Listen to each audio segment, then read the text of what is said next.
Philéas, tu peux bien fermer la porte, Ah oui. s'il te plaît, parce que je suis... Merci. Bonjour. Bonjour.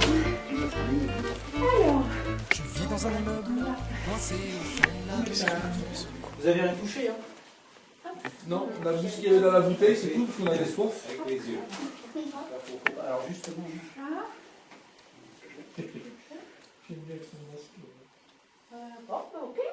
Hein, c'est bon pour toi? Non, ils n'ont pas tout pris. Un petit coup d'audacium pour la bouche. Non, on a dit que c'était dans le bouteille. Allez.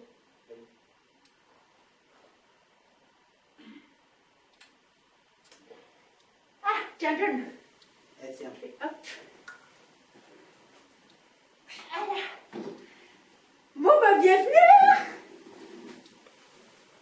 Bienvenue en l'an 6 du nouvel ère. Hein? Eh ben, lui, c'est Philéos, c'est mon arrière-petit-neveu.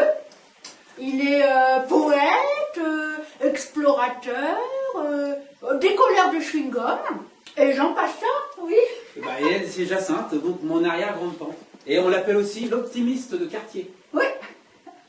Alors, on est venu aujourd'hui pour vous présenter les Pourquoi Patistes, hein, le tout nouveau journal du mouvement Et Pourquoi Patiste International. C'est lui qui l'a écrit. Enfin, écrit. Bah, c'est. Ouais, disons qu'on est allé sur le comté de carré, on a posé des questions aux passants qui passent, et puis à partir de là, on écrit le journal. Hein? Oui.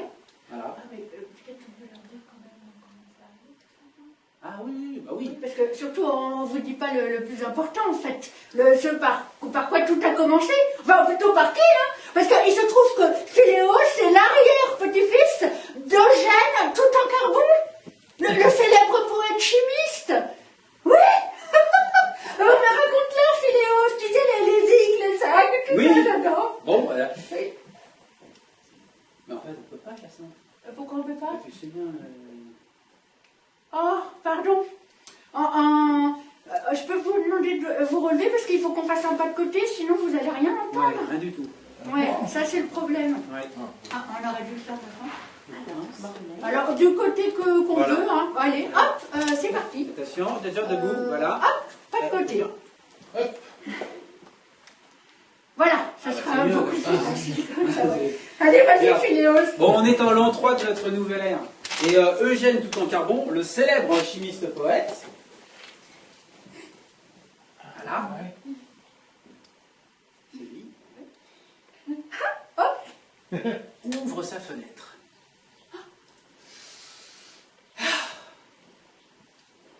Ah, il se souvient que 3 ans plus tôt, eh bien, ses congénères avaient décidé de lutter contre le réchauffement de la Terre. C'était à l'occasion d'une colo appelée Copain 21. Alors, ils se décident enfin à lire le document de 1000 pages dans lequel ils ont écrit toutes les mesures qu'il fallait prendre pour rafraîchir la Terre. Et arrivé au dernier mot de la dernière phrase de la dernière page, il manque d'air et de s'étouffer en pensant constater l'absence d'un élément clé. Qu'est-ce que ça s'appelle? Le facteur humain. Eh oui. Alors Eugène se dit oh là là, donc il se rend dans son laboratoire afin de réfléchir à ce problème. Il va chez lunettes, non? Oui. Alors, bien sûr.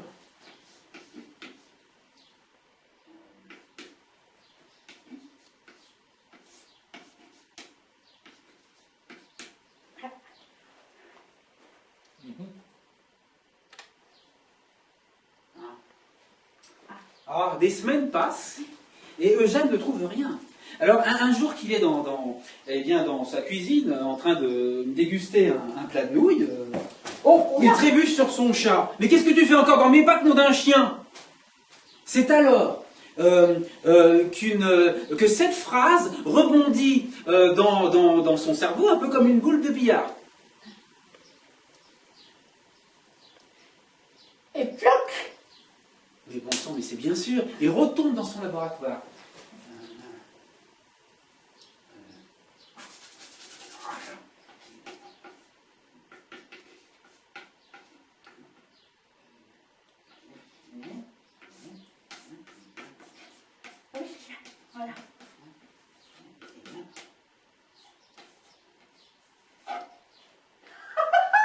Mesdames et messieurs, Eugène Toutankhamon fait une découverte extraordinaire.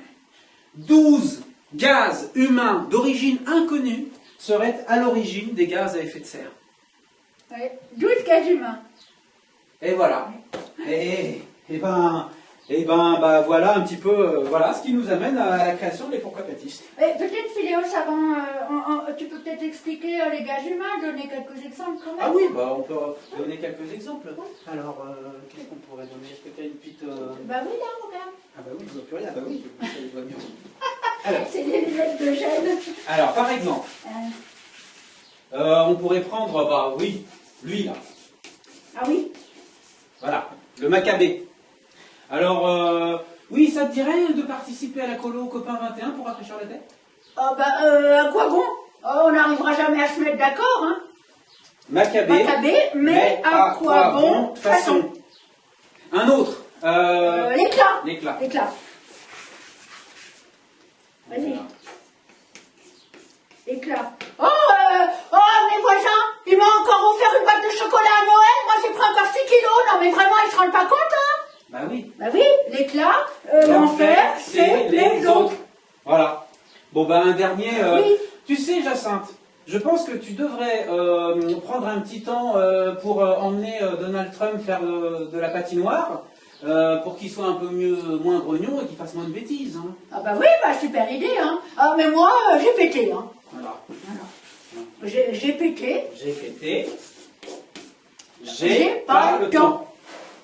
Alors vous imaginez, si tous ces gaz humains se mélangent dans l'atmosphère que nous respirons, hein, mais à quoi bon de toute façon, l'enfer c'est les autres, j'ai pas le temps. Oh, mais comment on va faire pour rafraîchir la Terre, se dit Eugène Toutankhamon. Alors, alors comme d'autres avant lui, il doit nommer ces gaz, il faut leur donner un nom. Alors, il écrit à l'envers, il écrit toujours à l'envers. Voilà.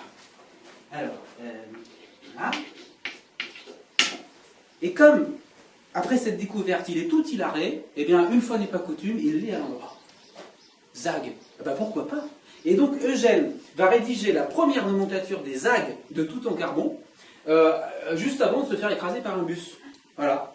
Bon, elle va tomber complètement dans l'oubli, jusqu'à ce que, eh bien, une bande de philosophes et de poètes disponibles en fassent la découverte, et puis se disent, ah, lutter contre ces zags humains à l'origine des gaz à effet de serre, et pourquoi pas? Et il décide de s'appeler les et pourquoi pâtisses, et de créer des métiers et des machines en tout genre afin de poursuivre cette mission. Voilà. Et même en hommage à Eugène Toutankhamon, il décide d'appeler... Ah oui. Ah oui, ça c'est important. Ah oui. Oui. Ouais. Zig. Zig, ce fameux effet que ça fait dans l'être et dans tout le corps, lorsque le terrible zag du « mais à quoi bon de toute façon ?» fait place au... Et pourquoi pas? Voilà, et ben c'est ainsi que eh bien, ces époquopathistes vont vivre 100 ans d'aventures rocambolesques et je dirais se rassembler à travers 5 tribus et de très nombreux métiers, inaugurant même eh bien, ce que l'on ne tardera pas à appeler le nouvel ère. Voilà, ben maintenant Voilà. je vais vous présenter le journal. Ouais. Oh, peut-être on peut présenter les tribus quand même, non? Ça sera plus clair? Bah, pourquoi pas? Bah oui. Ouais. Bah, alors on pourrait présenter laquelle Bah, la première, les artistes économes. Ah, les artistes économes. Oui, bon, il faut savoir qu'au début de notre nouvelle ère, il y avait une confrontation terrible entre deux bandes rivales. Les économistes d'un côté et les économes de l'autre. Hein? Alors bon, les économistes voulaient faire croître l'économie coûte que coûte sur la Terre. Tandis que les économes, eux, voulaient faire croître l'économie coûte que coûte sur la Terre. Vous suivez? Oui. Bon, par exemple, quand un économiste en vacances passait devant une boutique et apercevait un beau bol breton en céramique, eh bien, alors même qu'il avait déjà chez lui 10 beaux bols normands en céramique, il l'achetait. Tandis qu'un économe en vacances, passant devant cette même boutique et trouvant ce beau bol breton en céramique charmant, se disait quant à lui, est-ce que j'ai pas déjà eu assez de bols dans la vie? Non, mais les économistes et les économes ne s'entendaient pas du tout. Et c'est ainsi que les époquopathistes ont compris que finalement, faire des économies était tout un art. Et c'est ainsi qu'ils ont appelé cette tribu les artistes économes. Bon, donne-nous un ou deux exemples de métiers. Le car shooter, par Ah, le exemple. car shooter. Bon, imaginez, on est dans un futur hypothétique, hein, comment dire, les réservoirs sont vides. Floc. Voilà. Attention, t'as perdu l'audacium. On va les mettre là. Les avions sont à la niche. Les lointains voyages, de lointains souvenirs. Dans les albums. Voilà. Mais pas de panique, parce que le car shooter est là. Alors le car shooter, c'est un taxi stationnaire qui est en bas de chez vous, dans votre quartier, hein, dans votre village. Donc vous rentrez dans sa voiture par la porte arrière. Et puis là, il y a un petit programme de destination, vous en choisissez une. Bah, il met un chapeau. Voilà. Attends. Voilà. Il met tout simplement un chapeau. Là. On va crotte. Il a... Ah voilà. Ben oui. Il met, voilà. Tiens, on va... T'as un peu... Ouais. Voilà. Il met un chapeau, il met un petit élément de décor, une petite musique, Hop. et c'est parti pour 10 minutes de voyage compté. Voilà. Ben, c'est ainsi que eh bien, les gens, au lieu de désespérer de la disparition des voyages lointains, faisaient, je dirais, prenaient un shoot de car et c'était parti pour la journée. Voilà. Bon, est-ce qu'on a d'autres métiers, Jacinthe? Oh bah oui, on a la sculptrice des chefs-d'œuvre. Ouais. On a le fringologue. Ouais. Ah, on a la mamie. Mamie, marchande ambulante de meubles et objets invisibles. J'en connais une. Oh, elle m'a raconté un peu l'histoire de sa famille, de son métier, tout ça. Hein. Oh, c'est Noël. C'est Noël. Le grand-père de notre mamie est dans le salon. En face de lui, un immense sapin entouré de milliers de paquets d'effets. À côté de lui, il y a son petit-fils. Et puis encore à côté, bah, notre future mamie.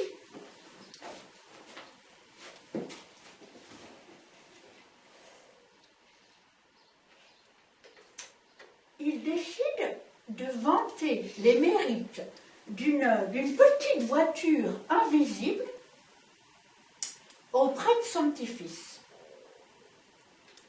Et alors là, celui-là, les yeux emburbublés, propose d'échanger sa petite voiture toute neuve contre la voiture invisible. Oh. Le grand-père n'en croit pas ses yeux. Il décide d'ouvrir une boutique de jouets invisible. Et ça marche. Alors, il ouvre un rayon meubles, puis jouets, puis prêt-à-porter aussi. Et il fera une magnifique fortune invisible, la plus belle et la plus précieuse. Oh là là. Alors, dans la boutique de la mamie, là, dont je vous parle, il y a... attends, tiens. Il y a environ quoi, tu dirais... 7000. 7000 mètres carrés d'objets, de meubles en tout genre. Hein? Oh, elle a une commode magnifique. Ah ben tiens, celle-là. Alors, elle a un tiroir très particulier. C'est que vous pouvez y ranger tous les objets que vous avez perdus dans votre vie. Un doudou, par exemple. Ben, au lieu de se lamenter sur son sort, vous le rangez dans son tiroir et vous le reprenez comme bon vous semble. Oh, une petite chaîne en or qui s'est faufilée dans les bouches d'égout. Vous la rangez dans son petit écrin et hop. Oh, elle appelle ça un vide souvenir. Oh, je vais acheter un petit cheval que j'ai toujours sur moi, un petit cheval mécanique. Alors, vous allez voir, ce petit cheval, qui n'a l'air de rien, a été conçu par un horloger roboticien poète. Et vous allez voir que lorsqu'on le pose, hop, il s'anime. Il trotte, il broute, il regarde l'horizon. Oh, il dresse l'oreille, il vous regarde. Hein? Oh, il galope pour rien. Oh, tu sais à qui ça me fait penser, ce petit cheval, Philéos? Le petit cheval. Oh, mais oui. Philistine Brique-Broc. Oui, Philistine bric-broc et ces machines-là extraordinaires. Oh, Philistine Bric-Broc arrive un jour sur le comté de Carré. Elle se déplace sur un étalon nommé Bondo. Voilà, c'est une jeune femme chichement vêtue, c'est une artiste économe. Hein. Si vous lui demandez d'où elle vient, où elle va, elle vous répondra je vais où je suis. Voilà. Bon, elle arrive sur le comté de Carré. Elle attache eh bien son cheval à un arbre, hein, Bondo, hein, ça. Elle hume l'air. Ça sent bon le pot-au-feu. Et alors, pas très loin de là, il y a JC l'Indémodable. Je ne sais pas si vous voyez qui c'est, le fringologue et pas que, qui est sur le comté de Carré. Bon, il est là, juste dans le coin, en train de manger une chocolatine.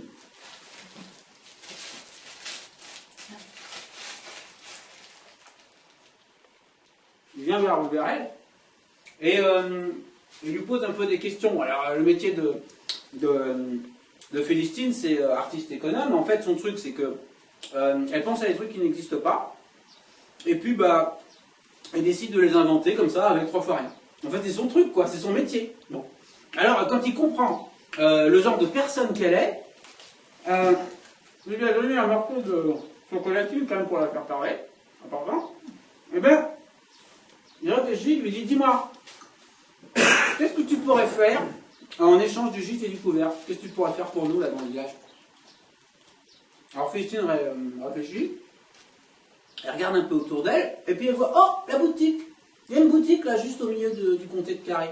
Elle dit, bah, je sais pas, je pourrais, par exemple, m'installer là, et puis fabriquer des machines extraordinaires sur commande. Voilà. Alors, JC réfléchit.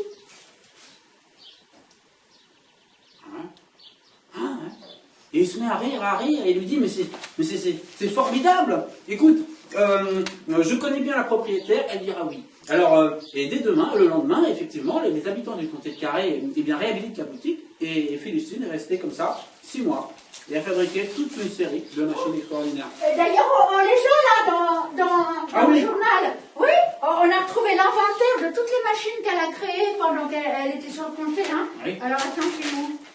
Là, ah voilà. Oh, ma préférée, c'est la démachineuse. La machine à démachiner. Son origine remonte à l'organisation du premier championnat iconois de lancer de smartphone le 25 octobre de l'an 5. Philistine, s'en inspira plus tard et la démachination du monde était lancée. Oh, c'est là. Voilà. Bon ben voilà, voilà un petit peu l'histoire. Donc on va vous présenter le journal. Hein. Oui, bah attends, on n'est pas aux pièces, on peut parler des sentants quand même. Hein. Ah bah la bonne heure. Les sentants, c'est ceux qui ont eu envie de s'extraire de cette fâcheuse idée du temps qui passe. Par exemple, on a la progénite de hamac, on a le maître nuagiste, la ralentisse de rue. Hein. Mais t'en as rencontré une ralentisse de rue. Oh, Jacinthe, tu nous racontes comment t'es devenue optimiste de quartier? Oh oui, alors, comment ça s'est passé? Eh ben, j'allais acheter du sel. J'arrêtais pas de râler pour un oui, pour un non. C'était avant, hein. Alors, je vais chercher du sel, en retard, et là, derrière un immeuble, dans une sorte de clairière, je tombe sur une ralentisse de rue. Elle me plante une forêt en plein milieu, sur mon passage. Non mais, c'est pas vrai ça. Ah mais, non mais, ah. Alors je pose ma joue sur l'écorce d'un arbre. Oh. Et là, je suis projetée dans le jardin de mon enfance, avec des rires, des parfums d'abricotier et un goût de miel. Là-dessus, je décide d'aller rendre visite à ma sœur dans sa maison de retraité. Et au moment de repartir, elle me dit, Sœurette, Je savais que tu allais venir, parce que j'avais confiance. Confiance. Mais tu ne nous as pas dit comment de cette histoire de sel, t'es devenu optimiste de quartier. Oui, oh pardon. Eh bien, c'est que moi, depuis ce jour-là, j'ai arrêté de courir tous les jours après le sel. Moi, j'arrêtais pas de voir tout ce qui est beau dans le monde. J'inventais des balades et même des routes. Non mais, et c'est dingue, hein, tout ce qu'on peut voir de beau quand on arrête d'aller chercher du sel. En fait, je me suis sentie enfin en vie. À mon âge. Vous vous rendez compte? Comme Gaspard, tiens.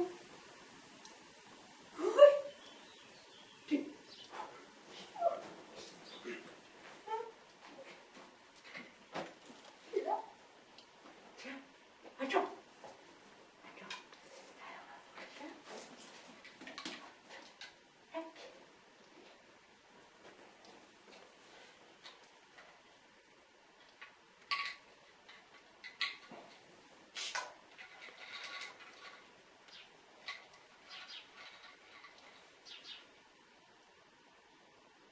Tout commence par une maudite journée pour Gaspard, cultivateur sur 5 générations.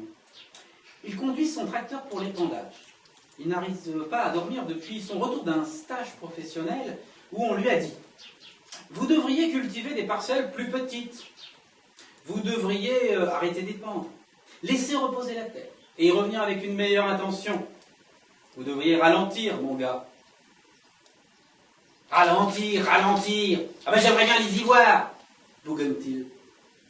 C'est alors que...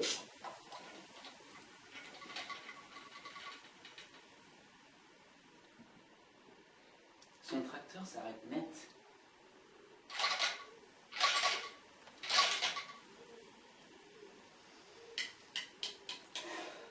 Gaspard jette un œil vers le ciel, comme pour porter réclamation.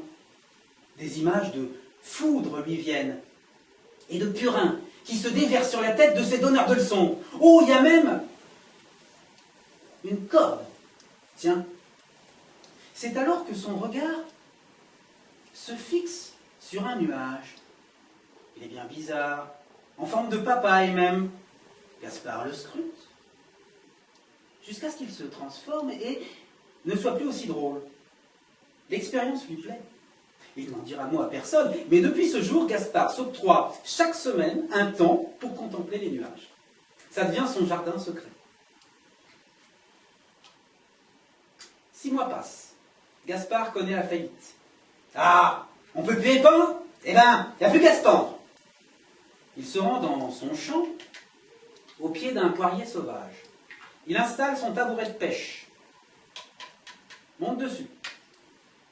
Il accroche une corde à un arbre, respire.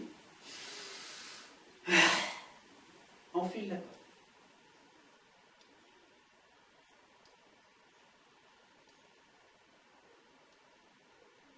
Le voilà à une pichenette de l'autre bout. Gaspard repense à ses amis retraités, à la carabine, à la cirrhose et tout ça. Ah bah, on fera une belle équipe, tiens. Gaspard pouffe. En fait, il est soulagé d'en finir. Et curieusement, pour la première fois de sa vie, Gaspard a l'impression d'avoir tout son temps. Un temps qu'il va passer, une fois de plus, en compagnie des nuages. Ces êtres libres. Oh, avant, il avait un peu honte d'avoir de tels amis, mais là, non. À force qu'il les observe, une sève monte en lui. Elle transporte des images, des idées un peu folles, de l'inspiration à l'état brut. C'est une sorte de fête inattendue. Alors Gaspard attrape un calepin dans son sac.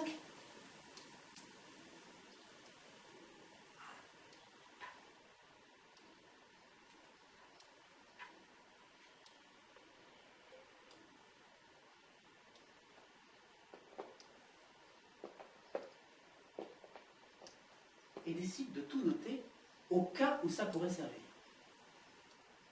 Enfin, voilà, c'est ainsi, mesdames et messieurs, que naîtra un peu plus tard la première fête des nuages. Oui, d'ailleurs, on a le programme de la deuxième. Oui. Dans le journal, oui. Peut-être tu peux dire un peu qu'est-ce qu'il y Oui, avait comme activité. l'atelier Enzo, tu es dans les nuages. Ah oui, il est bien. C'est un atelier de réplique collective au maître ou à la maîtresse qui dit ça, y compris danser. Et il est même écrit, je me souviens très bien, dans le programme, avoir la tête dans les nuages, cette maladie du passé qui deviendra peut-être un remède dans le futur. Et Oui. une petite poire pour Gaspard. Allez, une Tiens. petite part pour Gaspard. Hop. Bon. Hein. Hmm.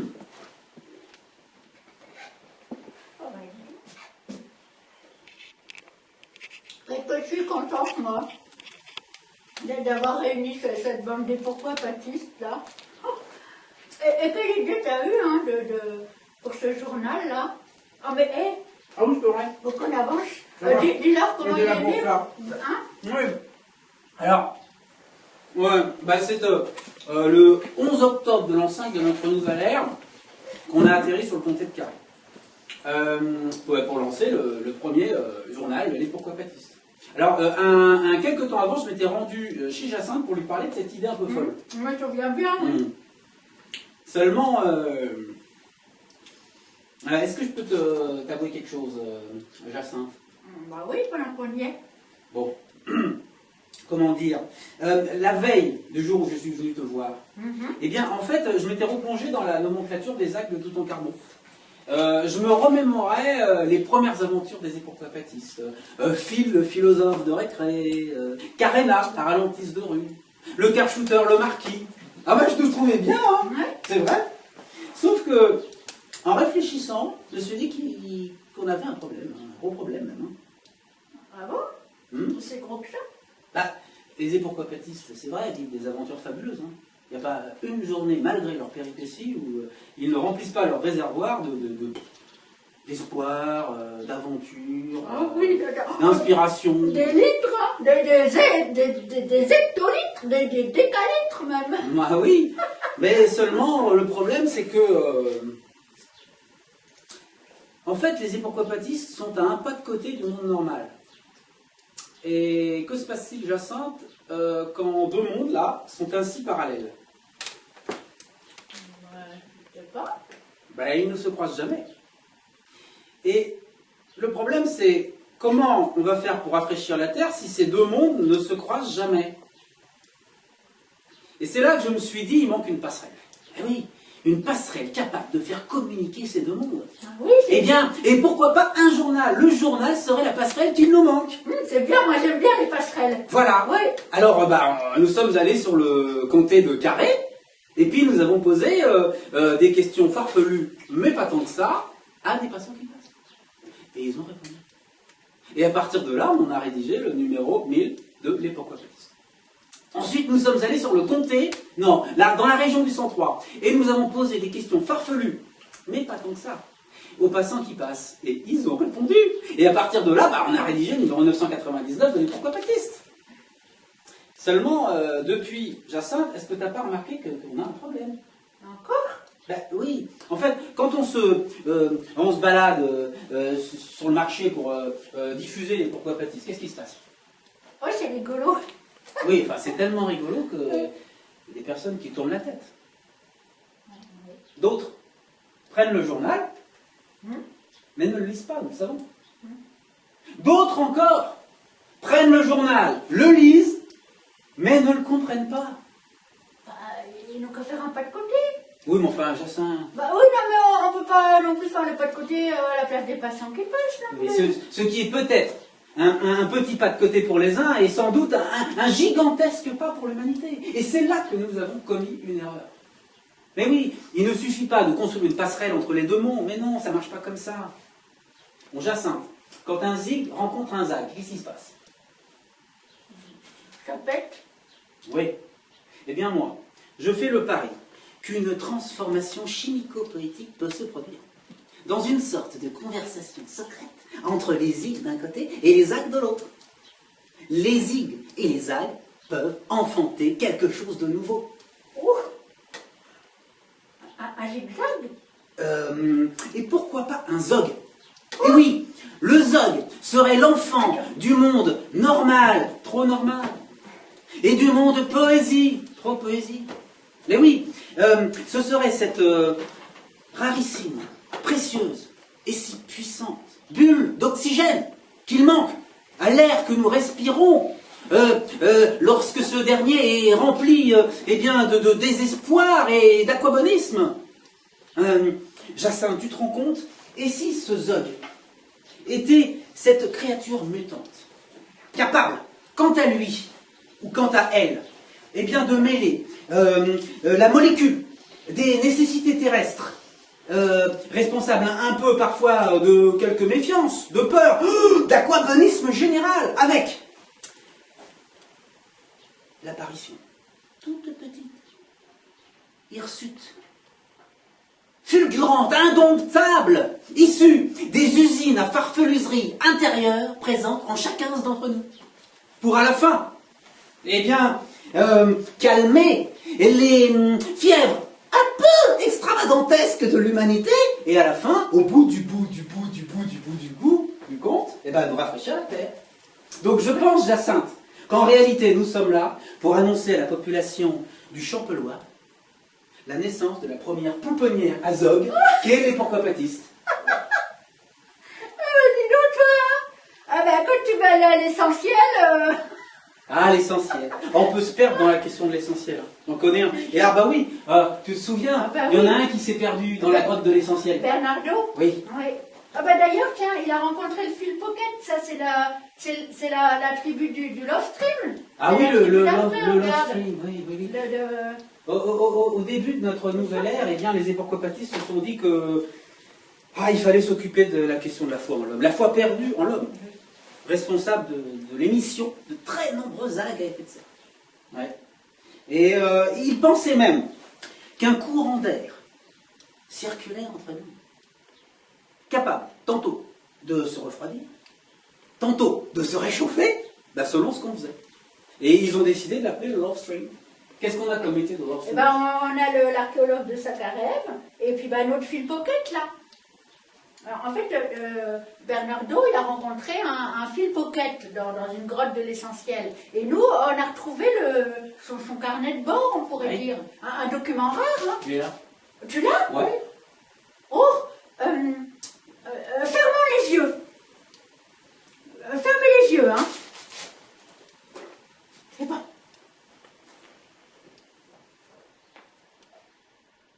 Après avoir longtemps marché, j'arrive sur une place vide. Et j'aperçois des pièces d'or au pied de la statue Jeannot. Je m'approche de près, mais elles disparaissent. Tiens, une maison pour voyageurs. Le pose-toi là, avec la mention 3D, droit de dormir. J'y fais ma sieste. Et vers la fin de l'après-midi, un bruit de cailloux me réveille.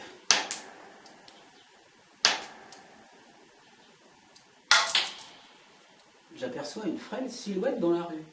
C'est l'un de ces enfants sauvages que l'on appelle Phil Pocket. Ah, ils sont l'envers des pickpockets.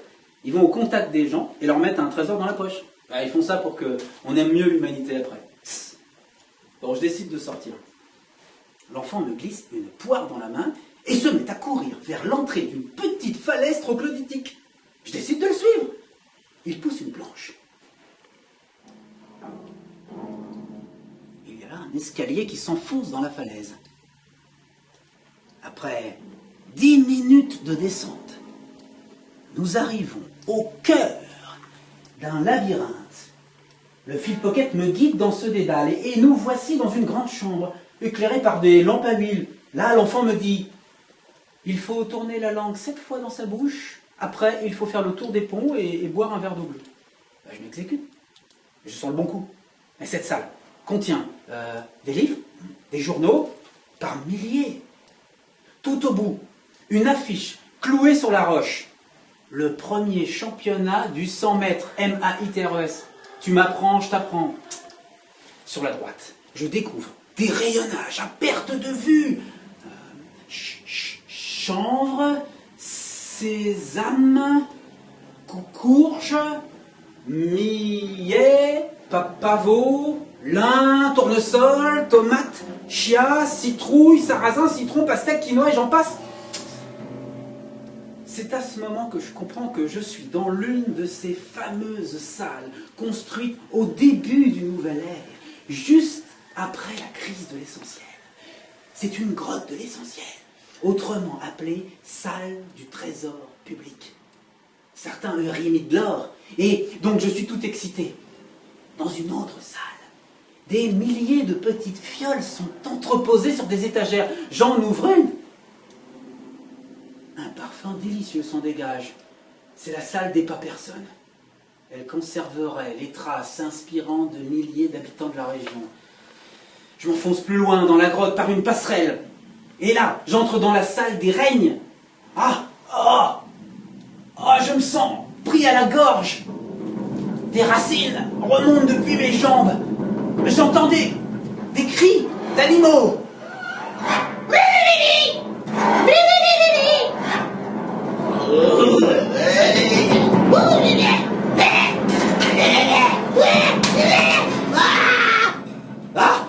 J'ai l'impression d'être un réceptacle olfactif, chromatique, gustatif de tous les règnes de la nature. C'en est trop. Je rebrousse chemin et au passage j'attrape une poignée de crème pour ne pas m'en pâtir bredouille. Le Phil Pocket est assis au pied de l'escalier. Il tend la main et fait tomber une poignée de pièces d'or dans la mienne, en échange des graines. Et bien quelques jours plus tard, les pièces d'or, je les ai mystérieusement perdues. J'aurais peut-être dû garder les graines.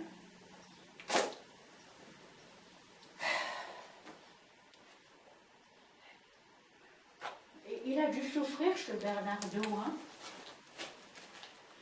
Je crois que s'il avait rencontré l'archéologue de Sakharev, il aurait pris, je sais pas, des graines de papaye.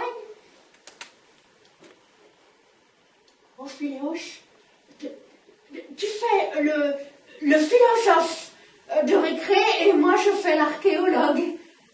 Oui? D'accord.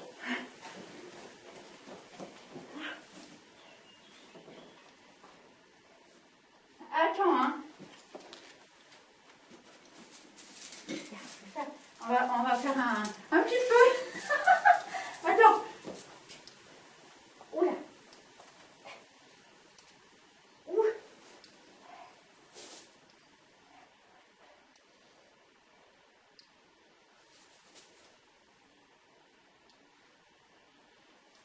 Je suis fraîchement dehors. C'est un vrai plaisir. Je n'ose pas revenir dans mon quartier, alors je vais errer dans ce comté et je passerai bien une nuit aux belles étoiles.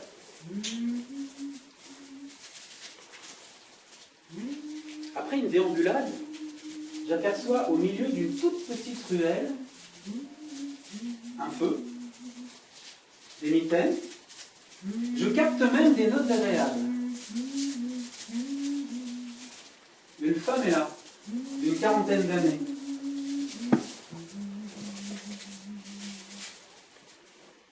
Approchez, il fait froid.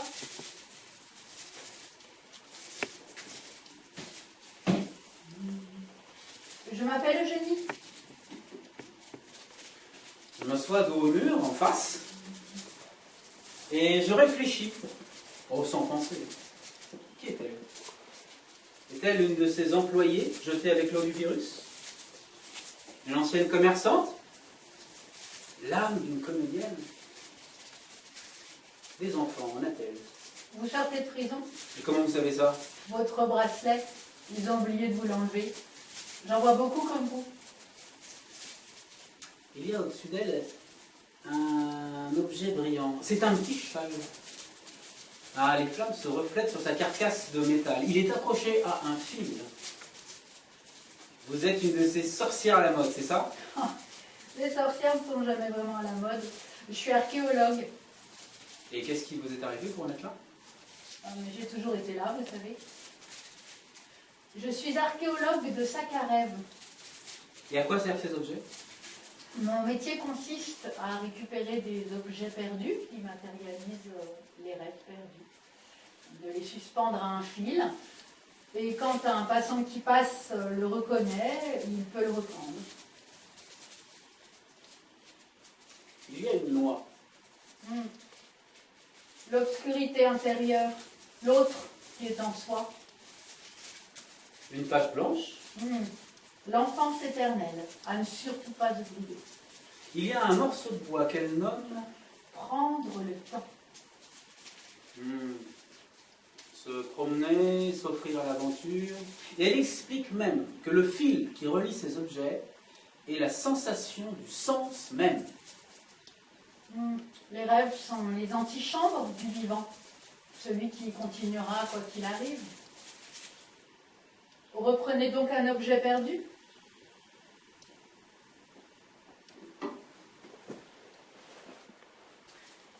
J'attrape la noix, je la salue, et je m'enfonce dans la ruelle obscure. À quel moment, Philéos, tu crois qu'on perd ses rêves? Oh, je dirais que... Tiens, tu peux m'aider s'il te plaît? Oui. Oui. Je dirais que ça peut arriver n'importe quand et à n'importe qui.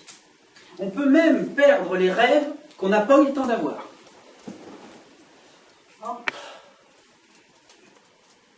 Philéos, t'es dans les nuages. Philéos! Quoi, maîtresse? Oh, pardon! Oh, j'étais complètement ailleurs. Maîtresse, bah tiens, on est en plein dans la 4e tribu, le fou rire du mammouth, tiens. Ah, le fou rire du mammouth. Maîtresse. Ah oui, en fait, les épourquoipatistes des premiers temps, entendez bien, se sont dit une chose. Pas deux, pas trois, hein, se sont dit une chose. Il faudrait peut-être que, si on voulait, je dirais, avoir la moindre chance de rafraîchir la Terre, qu'on commence à s'occuper de l'éducation de nos enfants. Enfin, et de ce fabuleux animal préhistorique qui nous a été transmis en héritage, le mammouth. Eh oui. Bon, il faut dire hein, qu'à l'époque, les enfants étaient très très très très sympas. Hein. Mais oui, pourquoi? Parce qu'ils étaient supposés passer 7 heures par jour à l'école, puis travailler le soir en rentrant à la maison, ainsi que le week-end, les petites vacances, ouais. Les grandes aussi. Et ce, sans jamais demander à se faire payer. Ils étaient sympas quand même, hein. Mais le problème number 1 n'était pas là. Mais non. Le problème number 1, c'était qu'en fait, on ne savait plus du tout pourquoi on faisait ça. Le mammouth, pendant ce temps-là, grossissait, puis personne n'arrivait à grimper dessus, à le guider, à l'orienter. Alors, les épourquoipatistes se sont dit, bon, puisqu'on n'a pas réussi à le dégraisser, on peut peut-être essayer de le faire rire. D'où la tribu, le fou rire du mammouth. Oui, voilà. Et là, alors on a le philosophe de récré, l'humoriste scolaire, la poétesse des cantines. Ah ben, tiens, regarde. En fait, Luce, elle est les trois à la fois, non? Elle est à la fois philosophe et puis humoriste scolaire quand même, et puis poétesse. C'est vrai, c'est vrai. des cantines, là. On est au début de l'année scolaire. Et Madame Luce, principale de collège, reçoit un courrier de la directrice d'inspection d'académie. Madame Luce, votre projet d'établissement est en retard. Le rectorat n'est pas content. Je vous laisse 3 mois pour me rendre votre copie, académiquement vôtre. Alors, on est un dimanche, Madame Luce est chez elle, en train de chercher son projet d'établissement. Elle sèche. Et elle repense tout à coup qu'en allant chercher du pain à la boulangerie le matin même, elle a croisé une figue. Il lui vient cette idée folle d'aller la cueillir et de la manger. Et bien en revenant, elle est tellement inspirée qu'elle va écrire son projet d'académie et gratter toute la nuit. Oui, et alors le lendemain, elle convoque tout le monde dans la cour, hein, les élèves, les profs, le personnel, pour leur expliquer en substance hein, que l'école, c'est un lieu de vie, que l'établissement a besoin d'un projet, et bien notre projet, ce sera la vie. et de quoi on a besoin pour être en vie? De quoi? Et qu'est-ce qu'il faut pour être en vie? C'est pas? Vivre, ouais. Et quoi d'autre? Qu'est-ce qu'il faut? Oui. Manger. De manger et de bien manger. Aussi, je propose de consacrer les 3 mois qui arrivent à la réhabilitation de la vie, de la cantine. Hein? Et cerise sur le gâteau, manger des choses qui ne font pas mourir. Hein? Dingue, non? Alors le prof de gym s'approche. Ah, vas-y. Madame Luce, je crois que c'est pas très réglementaire. Et elle lui glisse à l'oreille, et pourquoi pas ce qui le laisse sans voix. Hein. Le jour même, Madame Luce se rend accompagnée des deux cuisiniers dans les classes afin de demander aux élèves et aux profs ce qu'ils aimeraient bien manger. Alors bon, au début, on rigole un peu, hein, on se moque même. Et il y a le petit Benoît au fond de la classe. Une coupe pêle-mêle avec de la meringue, des poires, des cerises et du poivre de Sichuan pour faire rire. C'est noté.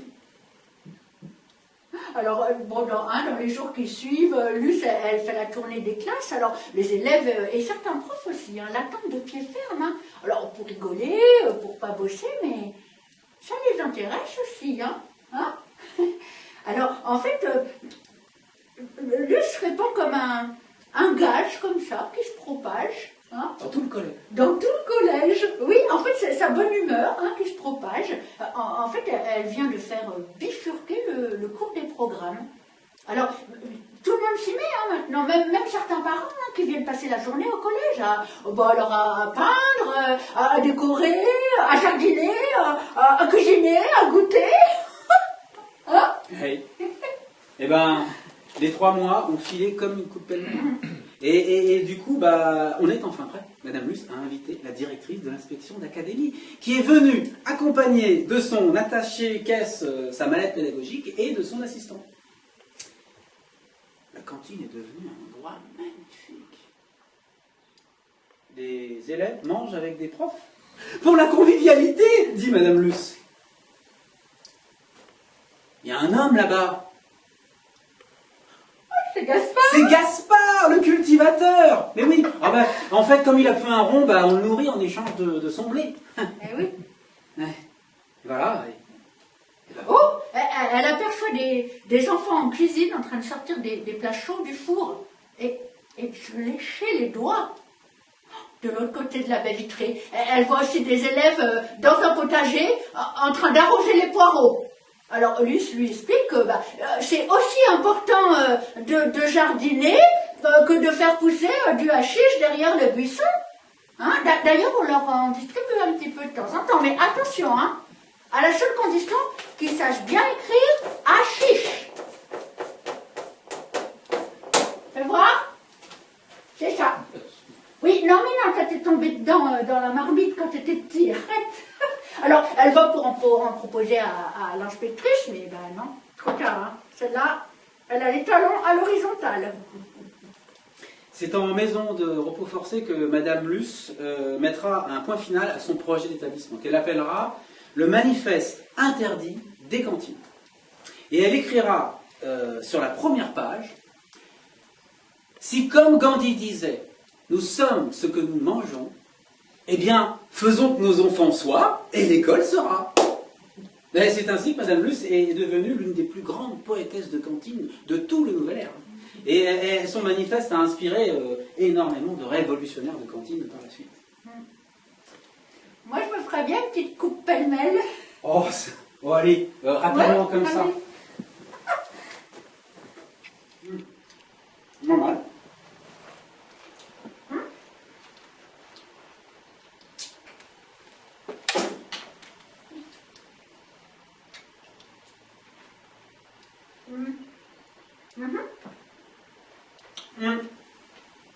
En fait, oui. Alors, on a fait un petit détour là, mais il nous reste une tribu à vous présenter. Bah oui. Ouais. La tribu Bullfigure. Alors, il faut savoir que repenser notre rapport au temps était une chose. Repenser notre rapport à l'économie, ou bien à l'économie, c'en était une autre. Repenser notre rapport à nous-mêmes et aux vivants, à l'école, quelle aventure. Seulement entre-temps, les aquabonistes avaient généré une image catastrophique du futur. Oh oui, oh là là, une sorte de certitude de fin du monde, hein. Tout va s'effondrer. Alors, il a bien fallu créer une tribu pour s'attarder un petit peu sur les quelques aspects positifs du monde et puis de l'existence, hein, la tribu future. Ben, qu'est-ce qu'on a on a le ruraliste urbain, on a le petit mythe de quartier. Eh mais c'est toi Oh, ça. j'ai oublié de mettre ma petite lumière. Mince alors. Et regarde. Hop. Oui, c'est T'as- moi. Grande tata Jasson, Oui. est-ce que je peux t'avouer une chose? Bah oui. Parfois, j'ai des relents. Enfin, ouais, des relents d'aquabonisme. Non mais c'est pas tout le temps, hein, ça surgit comme ça. Un petit peu comme un alien caché derrière un pot de bégonia. Ah oh là, je finis toujours par remettre le pochinilel, le pochinilel je finis toujours par remettre le pony. Vous pouvez m'aider quand même, hein? Poli. Le pochi, Poli. le poli, Chinelle. dans sa boîte. Voilà. Sauf que ça finit par revenir. Eh bien, tu vois, je crois que c'est dû au temps qui passe. Ah oui. Ouais, je me dis, est-ce qu'on aura assez de temps pour diffuser assez de zig dans l'air que nous respirons? Est-ce que le manifeste interdit des cantines sera désinterdifié, lu, compris, appliqué? Est-ce que les enfants pourront enfin manger de la nourriture qui ne fait pas mourir? Est-ce que Gaspard pourra recultiver sa terre avant que des orages ne se déchaînent au-dessus de nos têtes? Parce qu'on aura trop tardé. La dernière fois, j'étais sur la route du Comté de l'Or. Eh ben, je me suis mis à douter. Je me suis demandé si, à mon tour, j'étais pas devenu un aquaboniste. Si mon esprit allait revenir et si même on pourrait se revoir. Mais tu es revenu. Tu sais, mon petit Philéos, je pense à ce philosophe de rue qui demandait aux passants qui passaient, dites-moi, vous comment c'est ce mot? Qui demandez, vous qui questionnez l'au-delà, pensez-vous déjà qu'il y ait une vie avant la mort? Moi, je crois que la réponse est oui, qu'il y a bien une vie avant la mort, mais on peut passer à côté, et c'est pas grave, hein. Cette vie, c'est pas la tienne, c'est pas la mienne, c'est juste la vie, hein. Elle continuera jusqu'au dernier moment de la vie même. Imaginons que les algues aquabonistes emplissaient l'atmosphère, qu'il en était saturé, hein, au point qu'on ait envie d'arracher des têtes de poupées avec nos derniers chicots, tiens, de mordre notre petit chaton sans raison, dans un feu d'artifice final de morsures et de décapitations fantastiques. Eh bien, je crois que dans la tête d'un et pourquoi Baptiste demeurera cette certitude. Oui, il y a bien une vie avant la mort, quoi qu'on en dise. Oh, et d'y avoir goûté, ne serait-ce qu'une seconde. Et nous sommes au début d'une nouvelle ère. Alors, à chaque fois que nous agitons des zigues comme ça dans l'espace qui est entre les gens, eh bien, cela suffit. Hein? Il n'y a rien d'autre à faire de mieux qu'être dans la vie et de lui permettre de se faufiler, si elle peut. Le reste ne nous appartient pas. Hein? Alors, oui, même si parfois, il faut se battre comme un guerrier poète, aller en prison, se faire assommer par un gourdin aquaboniste, terminer comme un mort au bord de la route, eh bien, l'essentiel est qu'à la fin, nous ayons fait ce qu'il y avait à faire. Au-delà de tout désespoir. Oui, le reste ne nous appartient pas. Alors s'il te vient de désespérer, ben, dis-toi que c'est normal, il fait partie de toi. Mais n'oublie pas qu'il y a toujours un zig en embuscade. Et à chaque fois que nous nous rafraîchissons la tête, nous rafraîchissons la terre, ici et maintenant, hein, le nouvel air, c'est rien d'autre que cela. Hein.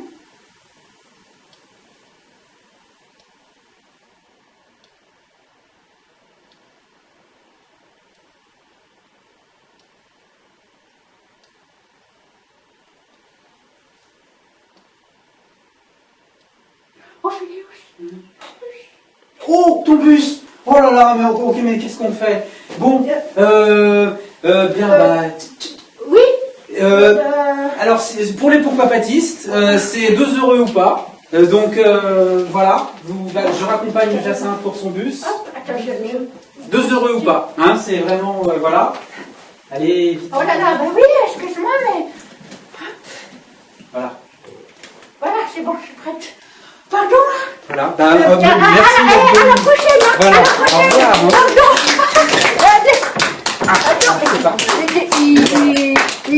Regarde, il t'applaudit. C'est pas un spectacle. Ah, c'est pas un spectacle, hein? Ah non. Ah non. Non, c'était juste... Oh bah, hey, pourquoi pas? Pourquoi pas? Pourquoi pas? Ah, mais pourquoi ce serait pas un spectacle? Oui, t'as raison. On l'appellerait comment? Bah, je sais pas, mais... Ah si, demandez les pourquoi-patistes. Oui, Demandez les pourquoi-patistes. Bon, au revoir. Au revoir. On pourrait enregistrer des applaudissements de salle en délire, parce que là, à 3 clampins, c'est pas très valorisant.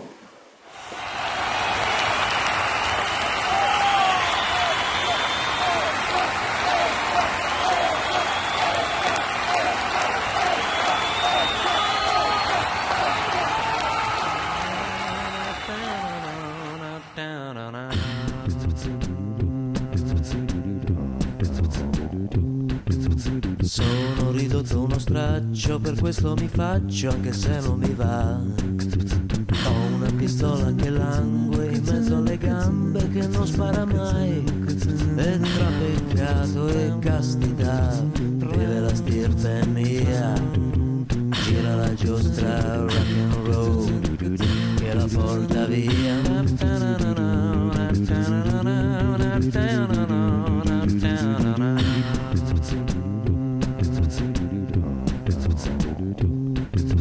Giacca, cravatta, morfina, una bomba in cantina, mi divertirò. Sono un soggetto pesante, mi piace la gente, ma solo a me ideali veri non ne ho, rimorsi non ne ho. Non credo a quello che si scrive, ma neanche un po'.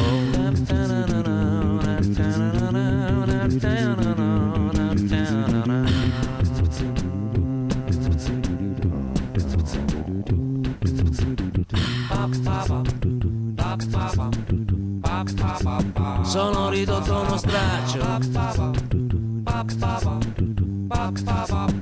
anche se non mi va, anche se non mi va, anche se non mi va. Sono ridotto uno straccio, sono ridotto uno straccio, per questo ti piaccio anche se non ti va.